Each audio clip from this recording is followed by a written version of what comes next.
En este vídeo vamos a hablar de la etiología y la patogénesis de la esclerosis múltiple. Y vamos a empezar con la etiología, es decir, con las causas que inducen esta enfermedad. La esclerosis múltiple tiene una etiología compleja, en la que intervienen diferentes factores, algunos de los cuales ya se han identificado. Uno de estos factores es el componente genético. Aunque la esclerosis múltiple no es una enfermedad genética, existen genes que incrementan nuestra susceptibilidad a sufrir esta enfermedad, y muchos de estos genes están asociados con el sistema inmunitario. Estos genes de susceptibilidad a esclerosis múltiple se cree que se originaron en el norte de Europa, en lo que hoy en día es Islandia, Escandinavia y las Islas Británicas, que de hecho es donde en la actualidad sigue habiendo una prevalencia más elevada de la enfermedad. Y de allí se expandieron por Europa, hacia Asia y hasta el norte de África, con las invasiones vikingas en lo que se conoce como la saga vikinga. A medida que la invasión se iba alejando del punto de partida, el componente genético se iba diluyendo al emparejarse los vikingos con mujeres de las zonas ocupadas.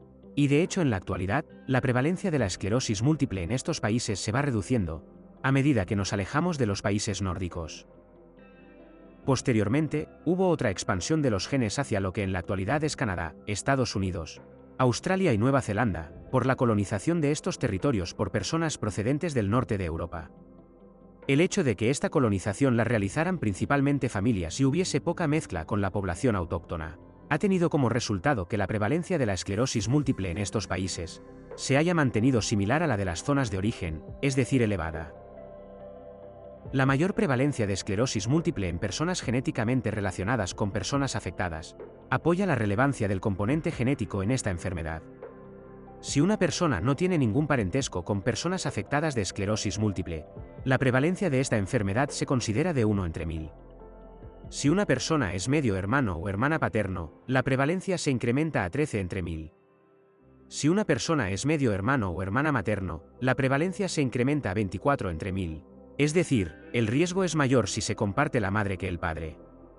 Y esto es así porque se cree que componentes genéticos presentes en las mitocondrias, que únicamente recibimos de la madre, podrían influir en la susceptibilidad a esclerosis múltiple.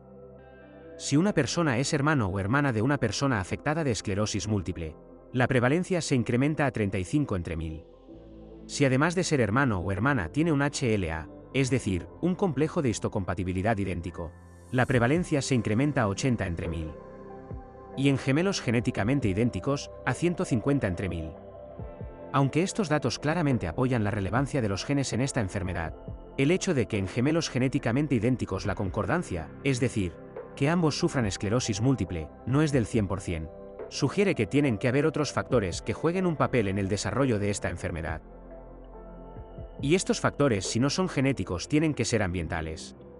Como acabamos de comentar, la distribución de la esclerosis múltiple en el mundo muestra mayor prevalencia en el norte de Europa, norte de América, Australia y Nueva Zelanda. Esta distribución revela un gradiente de latitud según el cual la prevalencia se incrementa al alejarnos del Ecuador. Como también hemos visto hace un momento, las migraciones son probablemente las principales responsables de esta distribución. No obstante, este gradiente de latitud también se observa dentro de países como Estados Unidos o Australia, en los que no existen diferencias genéticas entre las zonas más cercanas y más alejadas del Ecuador, por lo que la existencia de este gradiente sugiere la implicación de factores ambientales en el desarrollo de la esclerosis múltiple. Estudios en poblaciones migrantes también respaldan la implicación de factores ambientales en el desarrollo de la esclerosis múltiple. En estudios de personas que han migrado de zonas de alta prevalencia, como el Reino Unido, a zonas de baja prevalencia, como Sudáfrica, se ha visto que estas personas, si migraban antes de los 15 años, adquirían el bajo riesgo de sufrir esclerosis múltiple del país anfitrión, mientras que si migraban después de los 15 años, mantenían el riesgo elevado de sufrir esclerosis múltiple de su país de origen. En estudios de personas que han migrado de zonas de baja prevalencia, como la India, a zonas de alta prevalencia, como el Reino Unido, los resultados obtenidos están en la misma línea. Los hijos de inmigrantes indios nacidos en el Reino Unido tienen un mayor riesgo de desarrollar esclerosis múltiple que las personas nacidas y criadas en la India. Por lo tanto, todo parece indicar la existencia de factores ambientales que pueden influir en el riesgo de desarrollar esclerosis múltiple. Entre los factores identificados hasta el momento están algunas infecciones víricas, como por ejemplo la inducida por el virus Epstein-Barr, que es un herpesvirus que puede provocar mononucleosis, una enfermedad conocida también como la enfermedad del beso. La exposición solar y por tanto los niveles de vitamina D, el tabaco y también la dieta, ya que la obesidad durante la infancia y la adolescencia incrementa el riesgo de sufrir esclerosis múltiple, y además, la microbiota intestinal puede jugar un papel muy importante en esta enfermedad. La relevancia de cada uno de estos factores puede variar de una persona afectada de esclerosis múltiple a otra. Mientras que la genética puede ser el factor más importante en algunas personas. Las infecciones pueden ser el principal desencadenante en otras. La etiología de la esclerosis múltiple es por tanto muy compleja, al igual que la patogénesis. En la patogénesis de la esclerosis múltiple, intervienen diferentes mecanismos. Inflamación, desmielinización y remielinización, estrés oxidativo, astrogliosis, alteraciones metabólicas y neurodegeneración.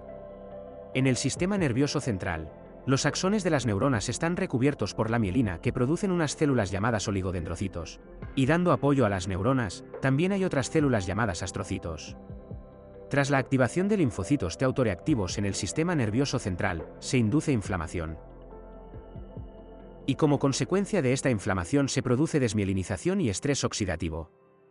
Aunque existe cierta capacidad de remielinización, esta es limitada y si la inflamación persiste, la desmielinización también progresa. Como consecuencia de la desmielinización, se acumulan astrocitos en un proceso llamado astrogliosis y se inducen alteraciones metabólicas. Tras perder la mielina, las neuronas mueren y se produce neurodegeneración. La relevancia de cada uno de estos mecanismos puede variar de una persona afectada de esclerosis múltiple a otra. La inflamación puede ser más patogénica en unas personas que en otras. Mientras que la capacidad de remielinización o la susceptibilidad de las neuronas a morir tras la pérdida de la mielina también pueden diferir entre unas personas y otras. La patogénesis de la esclerosis múltiple es por tanto, al igual que la etiología, muy compleja. Una patogénesis y una etiología tan complejas resulta en una gran heterogeneidad. Una heterogeneidad que afecta al curso clínico de la esclerosis múltiple con formas clínicas muy diferentes como son la forma remitente recurrente, la forma secundaria progresiva, la forma progresiva con brotes o la forma primaria progresiva. También existe heterogeneidad en los pacientes respecto a la respuesta a tratamientos o respecto a las imágenes de resonancia magnética que reflejan inflamación y neurodegeneración. Esta heterogeneidad, que todavía es bastante desconocida, representa un problema importante en la gestión clínica de las personas afectadas de esclerosis múltiple. Como hemos comentado anteriormente, la nutrición puede actuar como factor desencadenante de la esclerosis múltiple. Pero además, puede influir en la patogénesis de esta enfermedad, ya que hay alimentos que contienen nutrientes que pueden influir en la inflamación, y nutrientes con propiedades neuroprotectoras e incluso remielinizantes. En los próximos vídeos de este curso, vamos a ver qué nutrientes y dietas pueden ayudarnos en la gestión de la esclerosis múltiple.